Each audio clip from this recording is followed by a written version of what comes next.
இச்சபுர்ச்சின மலைக்கு இந்த இப்படி நம்ம விஷயம் வந்து பார்க்க பெற முடியும் பார்த்திங்கன்னா பிக் பாஸ் சீசன் 7ஓட இப்போது 24 ஹவர்ஸ் ஸ்ட்ரீமிங்கில் வந்து பார்த்திங்கன்னா ஒரு விஷயம் வந்து நடந்துகிட்ருக்கு.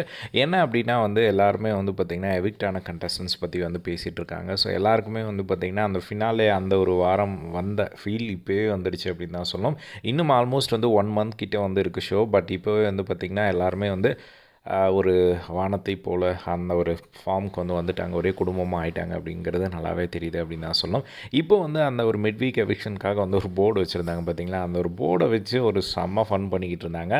என்ன அப்படின்னா வந்து இப்போ அந்த போர்டில் பார்த்தீங்க அப்படின்னாலே வந்து தெரியும். ஸோ நம்ம தினேஷோட ஃபேஸில் வந்து பார்த்திங்கன்னா கூல் சுரேஷோட ஃபேஸை வந்து வச்சுருக்காங்க.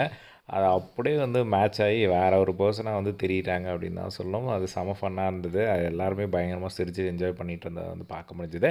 அதுக்கப்புறமா வந்து கூல் சுரேஷ் மூஞ்சில் வந்து தினேஷ் ஃபோட்டோ வச்சுருக்காங்க. அதுவும் செமையாக மேட்ச் ஆகுது. அது ஒரு டிஃப்ரெண்ட்டான ஒரு பர்சன் செமையாக வந்து ஆப்டாக அந்த ஃபோட்டோ இருந்தது. ஸோ ஒவ்வொருத்தருக்கா வந்து மாற்றி வச்சு அவங்க வந்து பார்த்திங்கன்னா விளையாடிட்டு இருந்ததை வந்து பார்க்க முடிஞ்சுது. ஸோ இப்போ வந்து பார்த்திங்கன்னா அப்போ அவங்க பேசிகிட்டு இருக்கும்போது வந்து தினேஷ் வந்து சொல்கிறாரு, கூல் சுரேஷ் வந்து நீங்கள் மட்டும் டைட்டில் வின் பண்ணிட்டீங்கன்னா எப்படி இருக்கும் அப்படிங்கிற மாதிரி ஒரு விஷயத்த வந்து சொல்கிறாரு.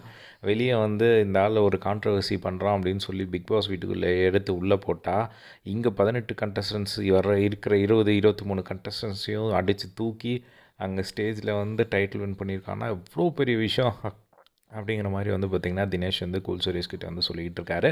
அப்போது வந்து கூல் சுரேஷ் வந்து பார்த்திங்கன்னா வந்து அதெல்லாம் கேட்குறதுக்கு நல்லா தான் இருக்குது. பட் வந்து எனக்கு அந்த ஒரு இதுவே போயிடுச்சு அப்படிங்கிற மாதிரி வந்து சொல்லிக்கிட்டு இருக்காரு. அது மட்டும் இல்லாமல் பயங்கரமான ஒரு ரூல் பிரேக்கிங் அசால்ட்டாக பண்ணிக்கிட்டு இருக்காரு. ஸோ அவர் வந்து ஸ்மால் பாஸ் வீட்டில் இருக்கணும். பட் அவர் பாட்டுக்கு வெளியே வராரு, அவர் பாட்டுக்கு உள்ளே போகிறாரு.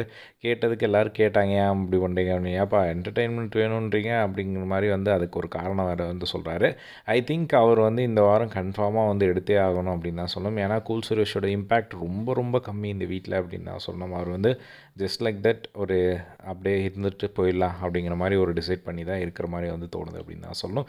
நீங்கள் என்ன நினைக்கிறீங்க? கூல் சுரேஷோட ப்ரெசன்ஸ் இந்த வாரம் அவர் எவிக்ட் ஆகலை அப்படின்னா அவங்களோட ரியாக்ஷன் என்னவாக இருக்கும் அப்படிங்கிறத கமெண்ட் பாக்ஸில் ஷேர் பண்ணுங்கள். இதே மாதிரி எல்லாம் பிக் பாஸ் அப்டேஷன் தெரிஞ்சுக்க நம்மளோட சேனலை சப்ஸ்கிரைப் பண்ணி சப்போர்ட் பண்ணுங்கள். தேங்க்ஸ் ஃபார் வாட்சிங். Yes by.